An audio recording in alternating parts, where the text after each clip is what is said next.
আসসালামু আলাইকুম দর্শক, খুবই গুরুত্বপূর্ণ একটি সংবাদ। বিশ্ববিখ্যাত আইনি প্রতিষ্ঠান ব্রিটেনের ডাউটি স্ট্রিট চেম্বার আওয়ামী লীগের পক্ষে ডক্টর ইউনূস সরকারের বিরুদ্ধে ব্যবস্থা গ্রহণের জন্য অথবা আওয়ামী লীগের রাজনৈতিক কার্যক্রম যে নিষিদ্ধ করা হয়েছে সেটি যে মৌলিক মানবাধিকারের লঙ্ঘন, এই লঙ্ঘনের বিরুদ্ধে ব্যবস্থা নেওয়ার জন্য জাতিসংঘের স্বাধীন বিশেষজ্ঞ এবং অন্যান্য দূতের কাছে ব্যবস্থা নেওয়ার জন্য আবেদন পাঠানো হয়েছে। কারা আবেদন পাঠিয়েছেন? ডাউটি স্ট্রিট চেম্বারের অন্যতম প্রভাবশালী দুই সদস্য, একজন স্টিভেন পাউলস কেসি আর একজন হচ্ছেন অ্যালেক্স টিনসলি। তারা দুইজন এই আবেদনপত্র পাঠিয়েছেন এবং স্টিভেন পাউলস কেসি সম্পর্কে বলতে গেলে ছোট করে বলতে হয় তিনি আন্তর্জাতিক অপরাধ এবং আন্তর্জাতিক মানবাধিকার বিষয়ে বিশ্বজোড়া খ্যাতি সম্পন্ন একজন আইনজীবী। আর অ্যালেক্স টিনসলি তিনিও আন্তর্জাতিক মানবাধিকার, সমুদ্র আইন, ইন্টারপোল এবং প্রত্যর্পণ বিষয়ে বিশেষজ্ঞ। এই বিষয়ে বলার আগে আমি একটু ডাউটি স্ট্রিট চেম্বার সম্পর্কে একটু ছোট করে বলতে চাই। ডাউটি স্ট্রিট চেম্বার সম্পর্কে এর আগেও আমি আপনাদেরকে জানিয়েছি, আর একটু মনে করিয়ে দিই। এটি ব্রিটেন ভিত্তিক একটি আইনি সহায়তা প্রতিষ্ঠান। ফৌজদারি বিচার, পাবলিক আইন, অভিবাসন, কর্মসংস্থান, মানবাধিকার এবং নাগরিক স্বাধীনতা বিষয়ে এই প্রতিষ্ঠানটি কাজ করে এবং নিঃসন্দেহে বড় বড় মানবাধিকার ইস্যুতে তারা বিভিন্ন আইনি লড়াই চালিয়ে যান।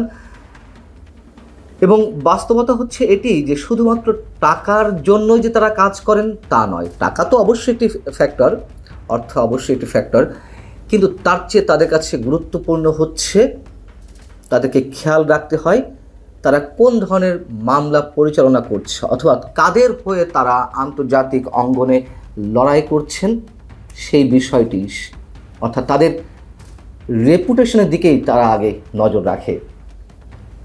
এবং আমাদেরকে অবশ্যই ধরে নিতে হবে এটি যে জাতিসংঘ বা যে কোনো আন্তর্জাতিক প্রতিষ্ঠান কিংবা আন্তর্জাতিক অপরাধ আদালত আইসিসিতে তারা যখন যে কোনো বিষয়ে আবেদন করে, কোনো ফাইল সাবমিট করে, বুঝে নিতে হবে যে তাদের কাছে যথেষ্ট শক্ত তথ্য উপাত্ত প্রমাণ রয়েছে। এখন এই আবেদনপত্রের বিষয়টি তারা নিজেরাই নিজেদের ওয়েবসাইটে প্রকাশ করেছে। সেখানে যেটি বলা হচ্ছে, ডক্টর মোহাম্মদ ইউনূস বাংলাদেশে ক্ষমতা গ্রহণ করেন এবং 8 আগস্ট 2024 সালে একটি অন্তর্বর্তীকালীন প্রশাসন প্রতিষ্ঠা করেন।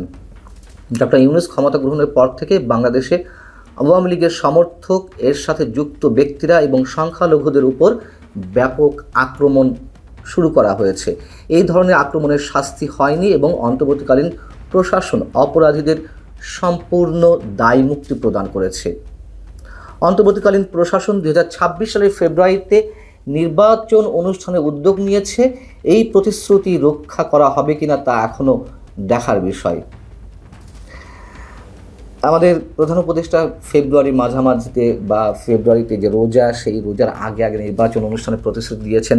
দেখুন, আমি শুরু থেকেই বলে আসছি, ডক্টর মোহাম্মদ ইউনূস এই বিষয়টি জানিয়ে বা নির্বাচনে একটি সম্ভাব্য সময়সীমা দিয়ে রাজনৈতিক দলগুলোকে একটু ঠান্ডা রাখার চেষ্টা করেছে, মূলা ঝুলিয়ে রেখেছে সোজা কথা বলতে গেলে। ডাউটি স্ট্রিট চেম্বার তারা সেই কথাটাই উল্লেখ করেছে। যাই হোক, এখানে বলা হচ্ছে যে ইতোমধ্যে আওয়ামী লীগ বাংলাদেশে একটি জনপ্রিয় রাজনৈতিক শক্তি হিসেবে রয়ে গেছে। তবে 2025 সালের মে মাসে অন্তর্বর্তীকালীন প্রশাসন আওয়ামী লীগকে নির্বাচনে অংশগ্রহণ নিষিদ্ধ করে এবং বাংলাদেশ আন্তর্জাতিক অপরাধ ট্রাইব্যুনালে আওয়ামী লীগের নেতাদের বিরুদ্ধে মামলা শেষ না হওয়া পর্যন্ত এর সকল কার্যক্রম সীমিত করে। এবং আওয়ামী লীগের নিষেধাজ্ঞা কিভাবে মৌলিক মানবাধিকার লঙ্ঘন করে, বাংলাদেশে আইনের শাসন এবং গণতন্ত্রকে ক্ষুণ্ণ করে, সেই প্রশ্ন তুলে ধরা হয়েছে এই আবেদনে। আপিলটিতে স্বাধীন বিশেষজ্ঞ এবং অন্যান্য প্রতিনিধিদের অন্তর্বর্তীকালীন প্রশাসনকে জরুরি ভিত্তিতে অবাধ ও সুষ্ঠু নির্বাচন অনুষ্ঠানের জন্য আওয়ামী লীগের উপর থেকে নিষেধাজ্ঞা প্রত্যাহার করার এবং এই ধরনের যে কোনো নির্বাচনে তাদের সম্পূর্ণ অংশগ্রহণের অনুমতি দেওয়ার জন্য অনুরোধ করার আহ্বান জানানো হয়েছে। এটি হচ্ছে ডাউটি স্ট্রিট চেম্বারের ওয়েবসাইটে যেই বিজ্ঞপ্তিটি প্রকাশ করা হয়েছে তার মোটামুটি সম্পূর্ণটাই আমি আপনাদেরকে জানালাম। আগেই বলেছি, ডাউটি স্ট্রিট চেম্বার যেন তেন কোনো ধরনের কোনো ল ফার্ম নয়। এর আগে আমি আপনাদেরকে জানিয়েছিলাম যে আন্তর্জাতিক অপরাধ আদালত আইসিসিতে তারা আওয়ামী লীগের হয়ে ডক্টর ইউনূস সরকারের বিরুদ্ধে ফাইল সাবমিট করতে যাচ্ছে। এটি এখনও পর্যন্ত হয়েছে কিনা আমি জানি না। তারা নিজেরাই জানিয়েছিল যে তারা এই ধরনের একটি উদ্যোগ নিয়েছে, এবং সেখানে যা বলা হয়েছিল সেটিও আমি একটু আপনাদেরকে মনে করিয়ে দিই। 8 আগস্ট 2024 সালে ডক্টর মোহাম্মদ ইউনূস বাংলাদেশে ক্ষমতা গ্রহণের পর থেকে সাংবাদিক, পুলিশ অফিসার, সংখ্যালঘু ও প্রাক্তন সরকারি দল আওয়ামী লীগের সাথে যুক্ত ব্যক্তিদের বিরুদ্ধে বিনা উস্কানিতে অসংখ্য সহিংস আক্রমণের ঘটনা ঘটেছে। হত্যার অভিযোগে, মিথ্যা ফৌজদারি অভিযোগে নির্বিচারে কারাগারে আটক রাখা হয়েছে, বিশেষ করে সাংবাদিকদের। নিয়ন্ত্রণহীন মব সহিংসতা এবং ধর্মীয় সহিংসতার প্ররোচনা, এই অভিযোগগুলোর জন্য দোষীদের বিচারের আওতায় আনার জন্য বাংলাদেশে কোনো পদক্ষেপ নেওয়া হয়নি। আরও অনেক কিছু ছিল যে বিষয়ে আমি বিস্তারিত তুলে ধরেছিলাম আপনাদের সামনে। আইসিসিতে ডক্টর ইউনূস সরকারের বিরুদ্ধে তারা যে মামলা পরিচালনার উদ্যোগ নিয়েছে তার অংশ বিশেষ হিসেবে। এখন বিষয় হচ্ছে যে এতে কি হবে? আওয়ামী লীগ তার রাজনৈতিক নিবন্ধন ফিরে পাবে? আওয়ামী লীগ ওপেন রাজনীতি করার সুযোগ পাবে? আওয়ামী লীগ নির্বাচনে অংশগ্রহণের সুযোগ পাবে? দেখুন, এই কথাও আমি প্রথম থেকে বলে আসছি, যা কিছু হচ্ছে গরম গরম অনেক কিছুই হচ্ছে। শেষমেশ আওয়ামী লীগকে নিয়েই নির্বাচন করতে হবে। আওয়ামী লীগের বিরুদ্ধে যত অভিযোগ থাক না কেন, অবশ্য অভিযোগ রয়েছে, নির্দ্বিধায় আমরা এটুকু বলতে পারি। এবং সেই সব অভিযোগের বিষয়ে যে মামলাগুলো এর মধ্যে পরিচালিত হচ্ছে বাংলাদেশের আন্তর্জাতিক অপরাধ ট্রাইব্যুনালে, সেগুলো নিয়েও এর মধ্যে প্রশ্ন উঠেছে। মানে অতিমাত্রার শাস্তি নিশ্চয়তার বিধান করতে গিয়ে একেবারে হসপস বাঁধিয়ে দিয়েছে সরকারের পক্ষ থেকে যারা এই বিষয়গুলো তদারকি করছেন সেগুলা। অতএব সেই মামলাগুলো নিয়েও কিন্তু অনেক বড় প্রশ্ন আন্তর্জাতিক মহলে উঠতে শুরু করেছে, আগামীতে ভবিষ্যতে আরও বেশি করে উঠবে। যেমন ধরুন, আমি সাবেক মেজর জেনারেল জিয়াউল হাসানের কথা বলি। তার সম্বন্ধে প্রসিকিউটর, মানে আমাদের আন্তর্জাতিক অপরাধ ট্রাইব্যুনালের চিফ প্রসিকিউটর, তিনি এমন কথা উল্লেখ করেছেন যে তিনি 1000-এরও বেশি মানুষকে হত্যা করেছেন। এগুলো হয়েছে কি, যে অতিমাত্রায় বাড়াবাড়ি।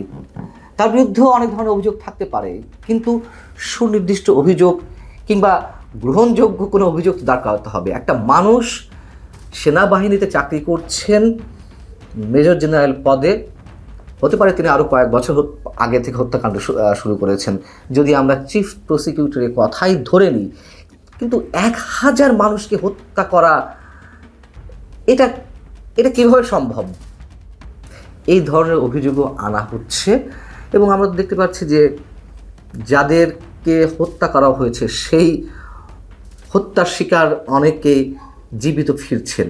এই মামলাগুলো ভবিষ্যৎ কি আমরা জানি না। এখন তড়িঘড়ি করে যেই মামলাগুলো পরিচালনা করা হচ্ছে, নিষ্পত্তি করা হবে এই বছরের মধ্যে অনেকগুলা, শেখ হাসিনার বিরুদ্ধে কোনো মামলার রায় দেওয়া হবে। ইচ্ছাগুলো তো 1 সপ্তাহের মধ্যে রায় দিয়ে যায়, তাই না? ইচ্ছা করলে 1 মাসের মধ্যে রায় দিয়ে দেওয়া যায়। লাভটি কি তাতে? সেগুলো কি কার্যকর করা যাবে? নিজেরাই নিজেদেরকে বিতর্কিত করছে। যে ধরনের তথ্যপাত্র বিচারের জন্য তাদের হাতে ছিল, হয়তো অনেক কিছুই সুষ্ঠুভাবে করা যেত, কিন্তু শুধুমাত্র রাজনৈতিক প্রতিহিংসা থেকে যা কিছু হচ্ছে এবং তার অংশের ভিত্তিতে ডাউটি স্ট্রিট চেম্বার যা জাতিসংঘে একটি আবেদন করলো, এটাই কিন্তু সারা বিশ্বে ছড়িয়ে পড়বে।